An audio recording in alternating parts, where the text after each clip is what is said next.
भक्ति अमृत चैनल पर आपका हार्दिक स्वागत है।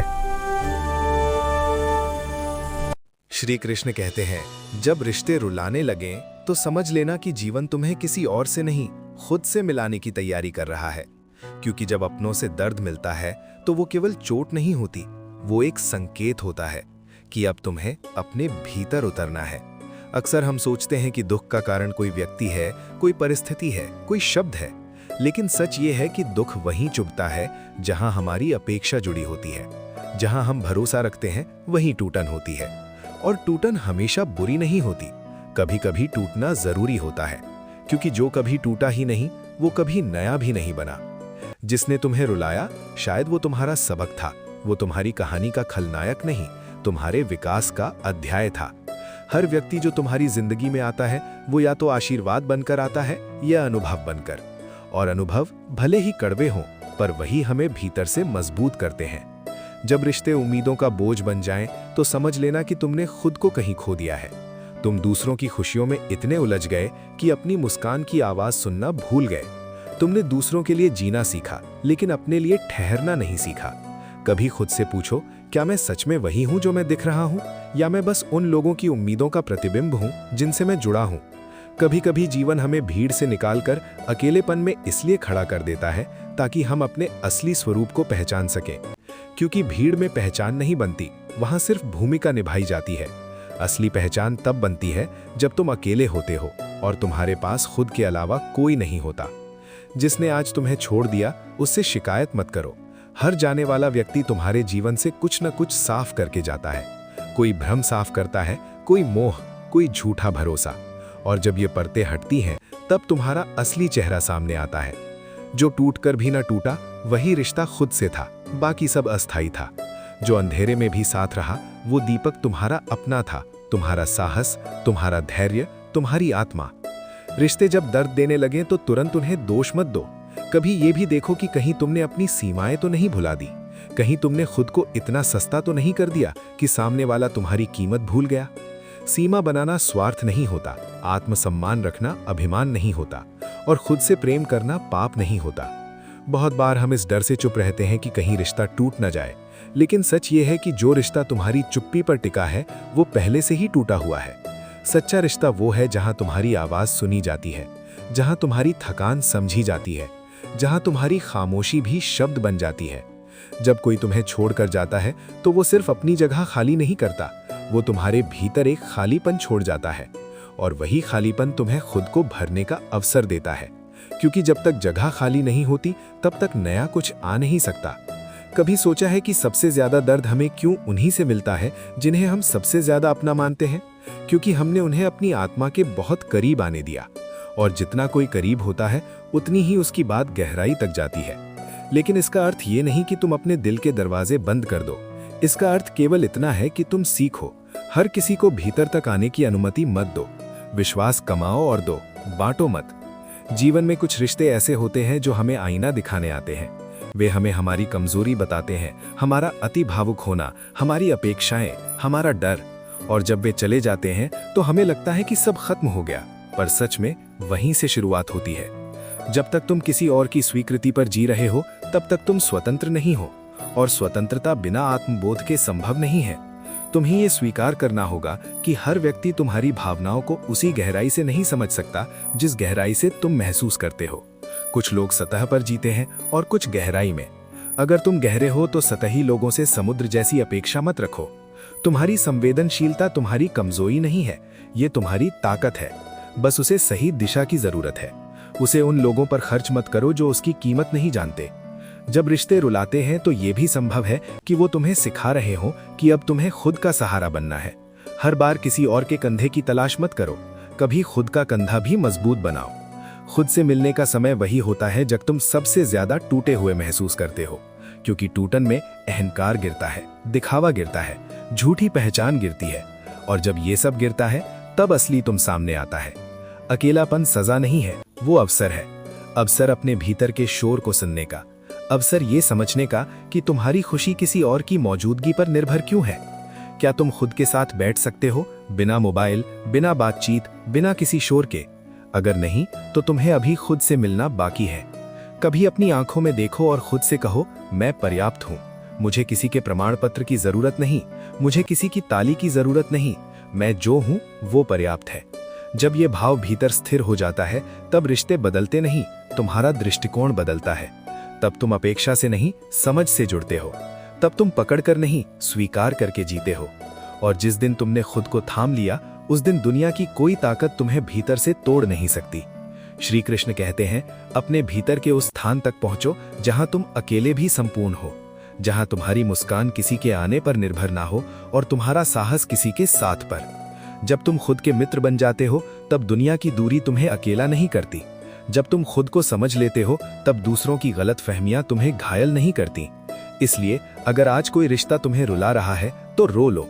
आंसू कमजोरी नहीं होते, वे सफाई करते हैं। वे भीतर जमी हुई पीड़ा को बाहर निकालते हैं। लेकिन रोकर वहीं मत रुक जाना। उठो, आईने में देखो और खुद से कहो, अब समय है खुद से मिलने का। क्योंकि अंत में जो रिश्ता सबसे लंबा चलता है वो तुम्हारा खुद से होता है। बाकी सब यात्री हैं, तुम ही अपनी यात्रा हो। जब आप खुद को नहीं समझते, वही जीवन की सबसे बड़ी उलझन बन जाती है। बाहर की समस्याएं उतनी कठिन नहीं होती जितनी भीतर की अनजानियां।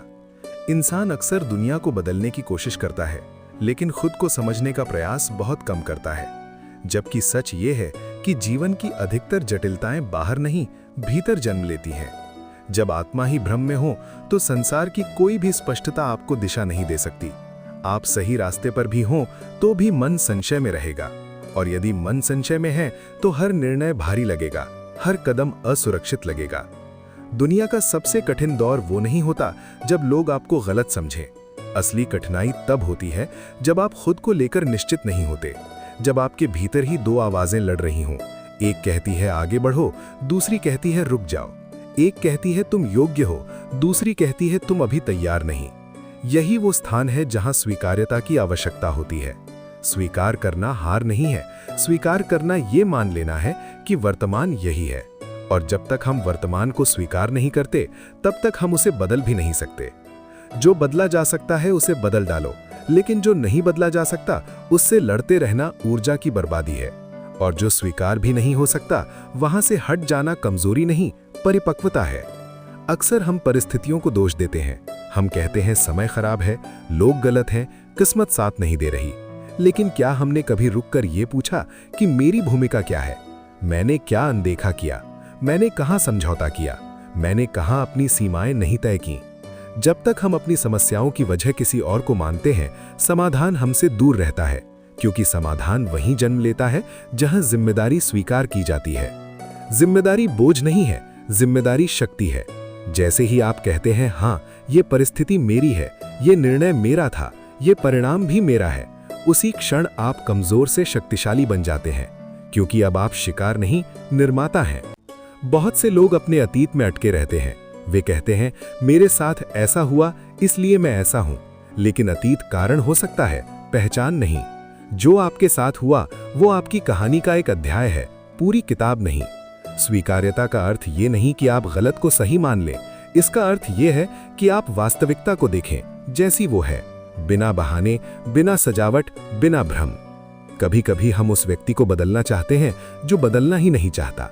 हम उम्मीद करते हैं कि सामने वाला हमारे अनुसार व्यवहार करे, लेकिन क्या हमने ये स्वीकार किया है कि हर व्यक्ति अपनी चेतना के स्तर पर जी रहा है? जिस स्तर पर वो है वही उसकी सीमा है। स्वीकार्यता शांति देती है, विरोध थकाता है। आपको हर लड़ाई लड़नी जरूरी नहीं, कुछ लड़ाइयां छोड़ देना ही जीत होती है। कुछ रिश्तों में बहस जीत कर भी हम व्यक्ति हार जाते हैं, और कुछ मौकों पर मौन रहकर हम खुद को बचा लेते हैं। जब आप स्वीकार करना सीखते हैं तब जीवन का भार हल्का होने लगता है। आप हर घटना को व्यक्तिगत अपमान की तरह नहीं लेते। आप समझते हैं हर चीज मेरे खिलाफ नहीं हो रही, कुछ चीजें मेरे विकास के लिए हो रही हैं। स्वीकार्यता आत्मसम्मान से जुड़ी है।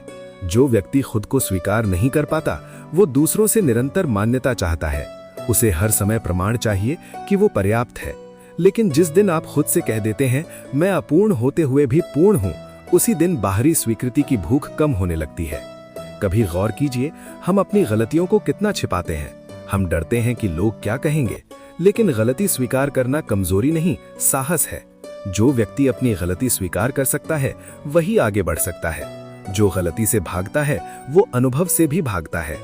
कठिनाई आपकी है, ये स्वीकार करना परिवर्तन का पहला कदम है।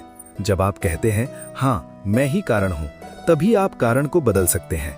जीवन में कई बार परिस्थितियां हमारे नियंत्रण से बाहर होती हैं, लेकिन प्रतिक्रिया हमेशा हमारे नियंत्रण में होती है। यही जिम्मेदारी है, प्रतिक्रिया चुनने की क्षमता। आपके साथ अन्याय हुआ हो सकता है, लेकिन उस अन्याय को अपने भविष्य का निर्धारण मत बनने दो। यदि आप हर निर्णय अतीत की चोट से लेंगे तो भविष्य भी घायल होगा। स्वीकार्यता का अर्थ है मैं समझता हूं कि ये हुआ, मैं इसे नकार नहीं रहा, लेकिन मैं इसे अपनी पहचान नहीं बनने दूंगा।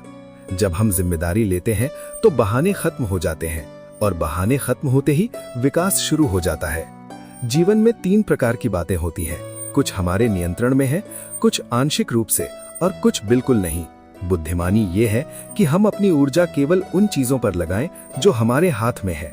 यदि कोई व्यक्ति आपको सम्मान नहीं देता तो ये आपकी जिम्मेदारी है कि आप वहां से हट जाएं। यदि कोई परिस्थिति बार बार आपको तोड़ रही है तो ये आपकी जिम्मेदारी है कि आप सीमा तय करें। सीमाएं बनाना स्वार्थ नहीं है, ये आत्मरक्षा है। कभी कभी हम अपनी ही बनाई कहानियों में फंस जाते हैं। हम मान लेते हैं कि हम कमजोर हैं, असफल हैं, योग्य नहीं हैं, और फिर उसी कहानी के अनुसार जीने लगते हैं। लेकिन क्या आपने कभी अपनी कहानी बदलने की कोशिश की? स्वीकार्यता का एक अर्थ ये भी है कि आप अपनी क्षमता को पहचानें। आप ये माने कि आप बदल सकते हैं। आप ये समझे कि वर्तमान अंतिम सत्य नहीं है। यदि आप आज भ्रम में हैं तो ये स्थायी नहीं है। यदि आप आज टूटे हुए हैं तो ये पहचान नहीं है। हर अवस्था अस्थायी है।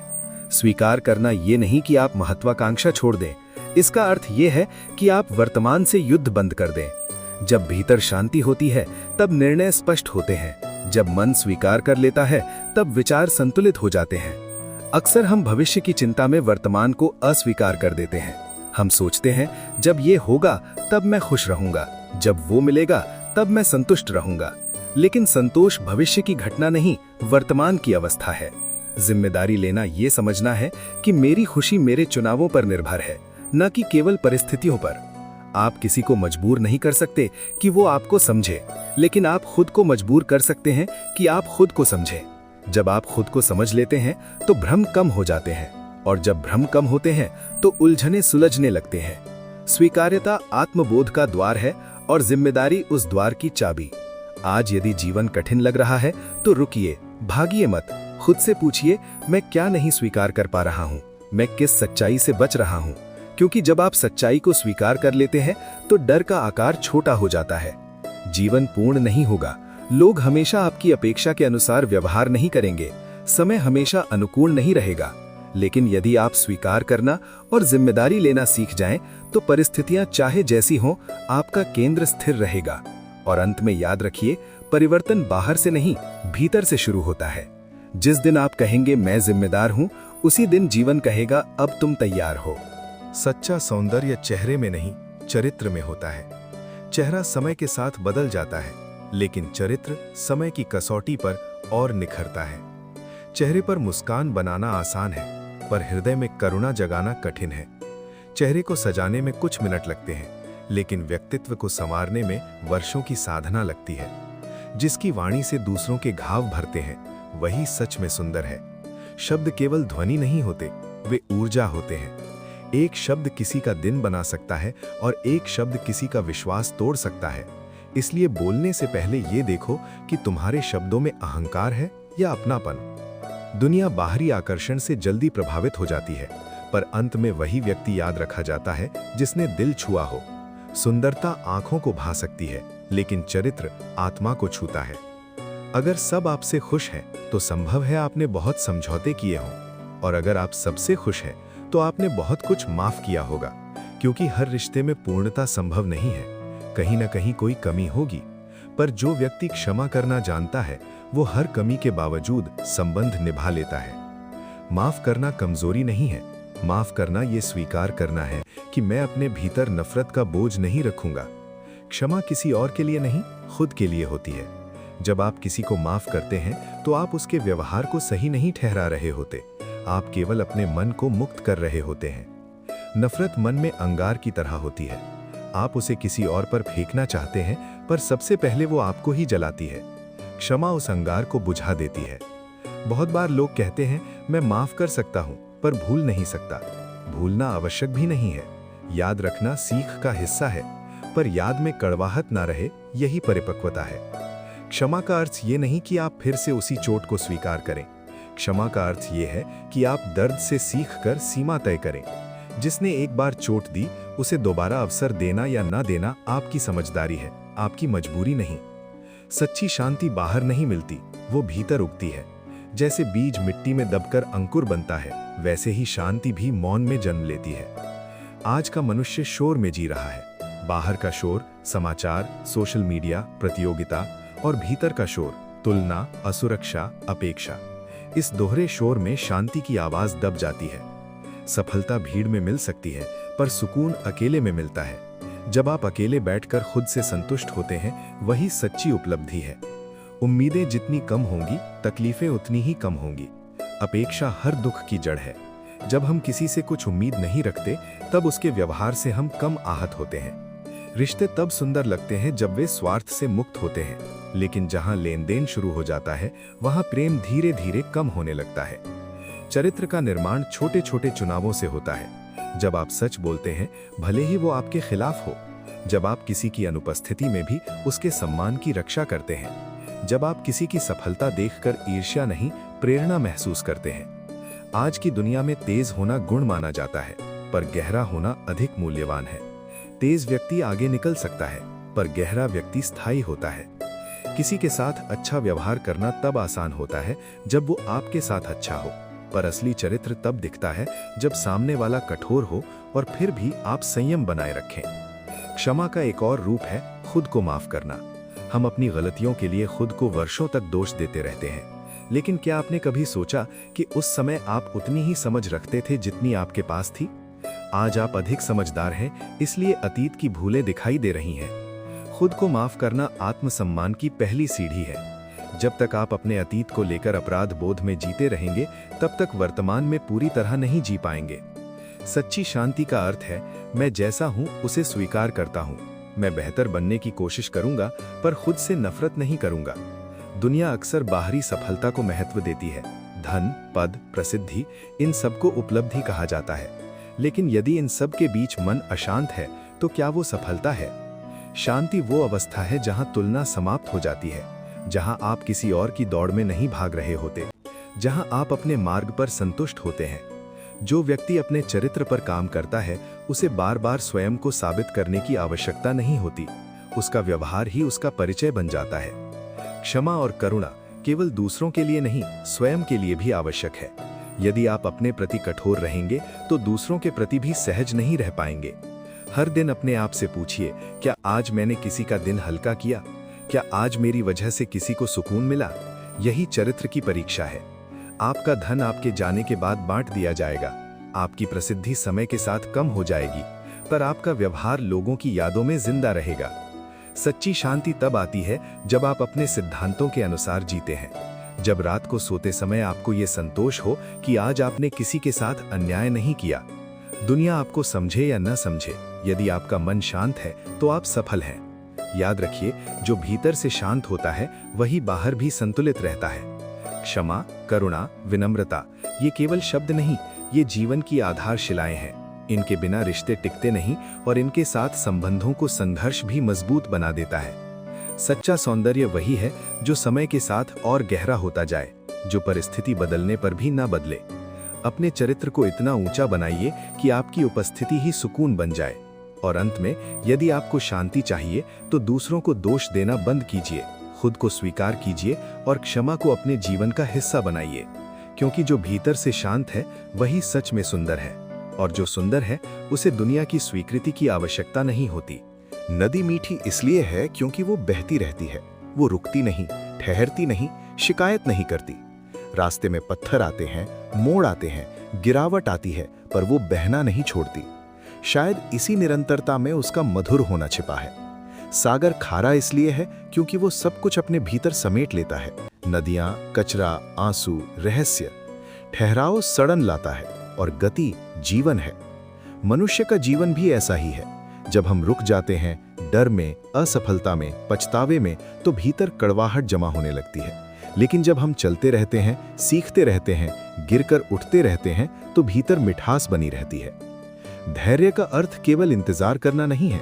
धैर्य का अर्थ है सही समय पर सही दिशा में टिके रहना। बहुत से लोग जल्दी में होते हैं, जल्दी सफलता चाहिए, जल्दी पहचान चाहिए, जल्दी परिणाम चाहिए। लेकिन प्रकृति जल्दी नहीं करती। बीज बोने के अगले दिन फल नहीं मिलता। यदि आप रोज मिट्टी खोद कर देखेंगे कि बीज अंकुरित हुआ या नहीं, तो वो कभी अंकुरित नहीं होगा। धीरे चलना हार नहीं है, ये संकेत है कि आपको मंजिल पर भरोसा है। जो व्यक्ति आश्वस्त होता है वो जल्दबाजी नहीं करता। उसे पता होता है कि हर चीज का अपना समय है। समय सबसे बड़ा शिक्षक है। वो सिखाता है, पर शब्दों से नहीं, परिस्थितियों से। कभी सफलता देकर सिखाता है कि विनम्र रहो, कभी असफलता देकर सिखाता है कि मजबूत बनो, कभी इंतजार देकर सिखाता है कि धैर्य रखो। जीवन युद्ध नहीं, योग है। यदि आप हर परिस्थिति को युद्ध की तरह लेंगे तो आप थक जाएंगे, पर यदि आप उसे योग की तरह लेंगे, जहां संतुलन है, सजगता है, सीख है, तो आप हर अनुभव से समृद्ध होंगे। इच्छाएं गलत नहीं है, इच्छाएं ही आपको आगे बढ़ाती हैं, पर जब इच्छाएं नियंत्रण लेने लगती हैं, तब भी बोझ बन जाती हैं। इच्छा प्रेरणा बने तो शक्ति है, और आसक्ति बने तो बंधन। हर सुबह नई शुरुआत है, हर शाम आत्ममंथन का समय है। यदि दिन भर आपने संघर्ष किया, तो शाम को बैठकर ये देखिए, आज मैंने क्या सीखा, कहाँ मैं बेहतर हो सकता था, कहाँ मैं सही था। यही आत्ममंथन अगले दिन को बेहतर बनाता है। कर्म लौट कर आते हैं, संसार गोल है। आप जो देते हैं वो किसी न किसी रूप में आपके पास लौटता है, कभी सीधा, कभी घुमाव लेकर। इसलिए कर्म करते समय ये मत सोचिए कि सामने वाला देख रहा है या नहीं, समय देख रहा है। कई बार हम सोचते हैं कि हमारे प्रयासों का परिणाम क्यों नहीं मिल रहा, हम निराश हो जाते हैं। लेकिन हर प्रयास का फल तुरंत नहीं मिलता। कुछ फल देर से मिलते हैं, पर पके हुए मिलते हैं। धैर्य का एक अर्थ ये भी है कि आप प्रक्रिया पर भरोसा रखें। परिणाम आपके हाथ में नहीं, पर प्रयास आपके हाथ में है। यदि आप परिणाम के भय से प्रयास ही छोड़ देंगे, तो फिर शिकायत का अधिकार भी नहीं रहेगा। जीवन में ऋतुएं बदलती रहती हैं, कभी बसंत, कभी पतझड़। यदि पतझड़ आ गया है तो घबराइए मत। पत्तों का गिरना अंत नहीं, अगली हरियाली की तैयारी है। जब कठिन समय आता है तो लोग टूट जाते हैं, पर कठिन समय ही चरित्र गढ़ता है। जैसे सोना आग में तपकर शुद्ध होता है, वैसे ही मनुष्य संघर्ष में निखरता है। समय को दोष देना आसान है, पर समय कभी पक्षपाती नहीं होता। वो सबको समान गति से मिलता है। अंतर केवल इतना है कि कोई उसका उपयोग करता है और कोई उसे यूं ही गुजरने देता है। आपका हर छोटा कदम भी महत्वपूर्ण है। कई बार लोग बड़े अवसर का इंतजार करते रहते हैं और छोटे अवसर खो देते हैं। याद रखिए, बड़े अवसर छोटे कदमों से बनते हैं। यदि रास्ता कठिन है तो समझिए आप आगे बढ़ रहे हैं। आसान रास्ते अक्सर भीड़ से भरे होते हैं, कठिन रास्ते चरित्र बनाते हैं। कभी किसी और की गति से अपनी तुलना मत कीजिए। किसी की यात्रा तेज है, किसी की धीमी, पर हर यात्रा अलग है। यदि आप किसी और की गति पकड़ने की कोशिश करेंगे तो अपने संतुलन से गिर जाएंगे। समय की एक विशेषता है, वो कभी रुकता नहीं। चाहे आप दुख में हो या सुख में, समय चलता रहता है। इसलिए दुख के समय ये याद रखिए कि ये भी बीत जाएगा, और सुख के समय ये याद रखिए कि ये स्थायी नहीं है। धैर्य रखने वाला व्यक्ति भीतर से मजबूत होता है। वो जानता है कि हर चीज तुरंत नहीं मिलती। वो इंतजार करता है पर निष्क्रिय नहीं रहता। वो प्रयास करता है पर घबराता नहीं। कर्म करते समय शांति रखें। यदि आप क्रोध में निर्णय लेंगे तो पछतावा मिलेगा। यदि आप धैर्य में निर्णय लेंगे तो संतोष मिलेगा। अक्सर हम जल्दी में गलत फैसले ले लेते हैं, क्योंकि हम वर्तमान की असुविधा से बचना चाहते हैं। लेकिन धैर्य सिखाता है कि थोड़ी असुविधा सह लो, दीर्घकालीन लाभ मिलेगा। समय के साथ संबंध बदलते हैं, लोग बदलते हैं, परिस्थितियां बदलती हैं, पर जो व्यक्ति धैर्यवान है वो इन परिवर्तनों से घबराता नहीं। वो जानता है कि परिवर्तन जीवन का स्वभाव है। कर्म ही आपकी पहचान है। लोग आपकी बातें भूल सकते हैं, पर आपके कर्म याद रहते हैं।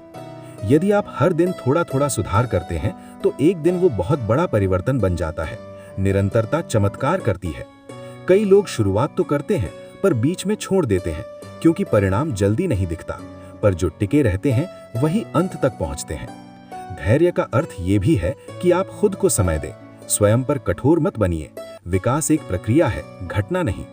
जीवन में शोर रहेगा, लोगों की राय, आलोचना, अपेक्षाएं, पर यदि आपका मन स्थिर है तो बाहरी शोर आपको विचलित नहीं करेगा। हर गिरावट आपको कुछ सिखाती है। यदि आप उससे सीख लेते हैं तो वो गिरावट व्यर्थ नहीं जाती। आज जो कठिन है, कल वही आपकी ताकत बन सकता है। इसलिए चलते रहिए, बहते रहिए, रुकिए मत। शिकायत कम कीजिए, प्रयास अधिक कीजिए। धैर्य को अपना साथी बनाइए, समय को अपना शिक्षक और कर्म को अपनी पहचान, क्योंकि अंत में समय सबका हिसाब रखता है और जो धैर्य के साथ कर्म करता है वही सच्ची सफलता और शांति दोनों पाता है। तनाव तब जन्म लेता है जब हम जो हैं उसे स्वीकार नहीं करते और जो बनना चाहते थे उसके बीच गहरी खाई बना लेते हैं। यही खाई पीड़ा बन जाती है। हम एक छवि गढ़ लेते हैं, मुझे ऐसा होना चाहिए था, मुझे वहां पहुंचना चाहिए था, मुझे इतना सफल, इतना सम्मानित, इतना परिपूर्ण होना चाहिए था। और जब वास्तविकता उस कल्पना से मेल नहीं खाती तो भीतर असंतोष जन्म लेता है। अपेक्षा छोड़ो, स्वीकार करना सीखो। स्वीकार्यता हार नहीं है, बल्कि यथार्थ से मित्रता है। जो बीत गया वो बीत गया। अतीत की राख से भविष्य का दीपक नहीं जलता। आप चाहे कितनी बार पीछे मुड़कर देखें, समय लौटकर नहीं आता, पर एक बात अवश्य लौटती है, आपका अनुभव। यदि आपने अतीत से सीखा तो वो बोझ नहीं, पूंजी बन जाता है। मनुष्य अक्सर अपने अतीत को ढोता रहता है, पुरानी बातें, पुराने अपमान, पुराने पछतावे। वो हर नए अवसर को पुराने डर से देखता है। पर जो व्यक्ति अतीत को स्वीकार कर छोड़ देता है वही वर्तमान में हल्का चलता है। तुलना इंसान को भीतर से खोखला कर देती है। जो दौड़ आपकी नहीं है उसमें जीत कर भी संतोष नहीं मिलेगा। हर व्यक्ति की यात्रा अलग है, किसी का समय जल्दी आता है, किसी का देर से, पर जो आपके लिए है वो आपके समय पर ही आएगा। जब आप खुद को दूसरों से तौलते हैं तो या तो आप अहंकार में चले जाते हैं या हीनता में। दोनों ही अवस्थाएं असंतुलित है। आत्मबोध का अर्थ है मैं अपनी गति से, अपनी दिशा में, अपनी क्षमता के अनुसार आगे बढ़ रहा हूं। मृत्यु को जिसने समझ लिया उसने जीवन को गहराई से जी लिया। ये जीवन स्थायी नहीं है। ये शरीर, ये नाम, ये प्रतिष्ठा सब अस्थायी है। जब ये बोध जागता है तब छोटे छोटे अहंकार महत्वहीन लगने लगते हैं। एक दिन सब कुछ छूट जाएगा, घर, धन, पद, संबंध, केवल कर्म और स्मृतियां साथ जाएंगी। तब ये प्रश्न बचेगा, क्या मैंने जीवन केवल जिया या समझ कर जिया? आत्मबोध का अर्थ है मैं कौन हूं, ये प्रश्न पूछना। क्या मैं केवल ये शरीर हूं? क्या मैं केवल ये नाम हूं? क्या मैं केवल ये भूमिका हूं? किसी का पुत्र, किसी की पत्नी, किसी का मित्र, या इन सब के पीछे कोई गहरा अस्तित्व है? जब आप भीतर उतरते हैं तो पाते हैं कि आपके भीतर एक साक्षी है जो सब देख रहा है। सुख आता है वो देखता है, दुख आता है वो भी देखता है, सफलता आती है, असफलता आती है, पर वो साक्षी स्थिर रहता है। यदि आप उस साक्षी से जुड़ जाएं तो जीवन की हलचल आपको भीतर से नहीं हिलाती। तनाव इसलिए है क्योंकि हम हर घटना को अपनी पहचान बना लेते हैं। असफल हुए तो हम खुद को असफल मान लेते हैं। किसी ने अपमान किया तो हम खुद को छोटा समझ लेते हैं। पर घटना और पहचान अलग है। आत्मबोध सिखाता है मैं घटना नहीं हूं, मैं अनुभव करता हूं। स्वीकार करना सीखिए कि जीवन पूर्ण नहीं होगा। लोग आपकी अपेक्षाओं के अनुसार नहीं चलेंगे। परिस्थितियां हमेशा अनुकूल नहीं रहेंगी। पर यदि आप अपने केंद्र में टिके हैं तो तूफान भी आपको जड़ से नहीं उखाड़ पाएगा। बहुत लोग जीवन भर दूसरों की नजरों में अच्छा बनने की कोशिश करते रहते हैं, पर क्या कभी खुद की नजरों में अच्छा बनने की कोशिश की?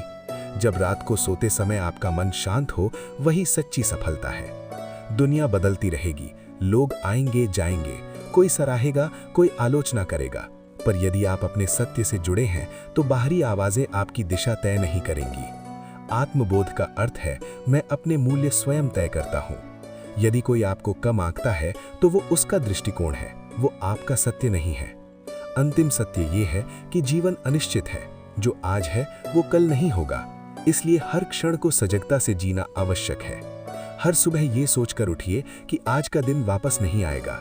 हर बातचीत अंतिम भी हो सकती है। तब आप कठोर शब्द बोलने से पहले रुकेंगे। तब आप प्रेम को टालेंगे नहीं। जीवन का अर्थ केवल उपलब्धियां नहीं है। जीवन का अर्थ अनुभव है, सीख है, करुणा है, जागरूकता है।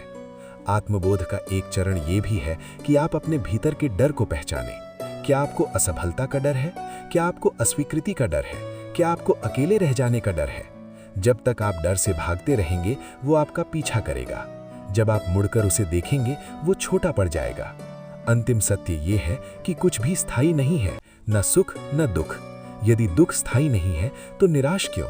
यदि सुख स्थायी नहीं है तो अहंकार क्यों? समता ही शांति है। जो व्यक्ति सुख में बहकता नहीं और दुख में टूटता नहीं, वही संतुलित है। आप अपने विचार नहीं हैं, विचार आते हैं जाते हैं। आप अपने भाव नहीं हैं, भाव बदलते हैं। आप वो चेतना है जो ये सब देख रही है। जब ये अनुभव गहरा होता है तो जीवन का दृष्टिकोण बदल जाता है। तब आप हर घटना को सीख की तरह देखते हैं, दंड की तरह नहीं। अंतिम सत्य ये भी है कि प्रेम ही शाश्वत है। घृणा क्षणिक है, अहंकार क्षणिक है, क्रोध क्षणिक है, पर सच्चा प्रेम समय से परे है। यदि आप अपने जीवन में प्रेम बढ़ाते हैं, स्वयं के लिए, दूसरों के लिए, प्रकृति के लिए, तो आप धीरे धीरे भीतर से हल्के होने लगते हैं। आत्मबोध कोई एक दिन की घटना नहीं है, ये निरंतर जागरूकता है। हर दिन खुद को देखने की प्रक्रिया है। अपने व्यवहार को मंदिर बनाओ, अपने विचारों को पूजा बनाओ, अपने कर्म को साधना बनाओ। जब आप सजग होकर जीते हैं तो जीवन स्वयं ईश्वर का अनुभव बन जाता है। और अंत में याद रखिए, आप यहाँ स्थायी रूप से नहीं हैं। ये जीवन एक यात्रा है। इस यात्रा में आप जो बीज बोते हैं वही आपके अनुभव बनते हैं। इसलिए सजग रहिए, सरल रहिए, सत्य के साथ रहिए। जब अंतिम क्षण आए तो पछतावा ना हो कि मैंने जीना टाल दिया, संतोष हो कि मैंने समझ कर जिया। यही आत्मबोध है, यही अंतिम सत्य है।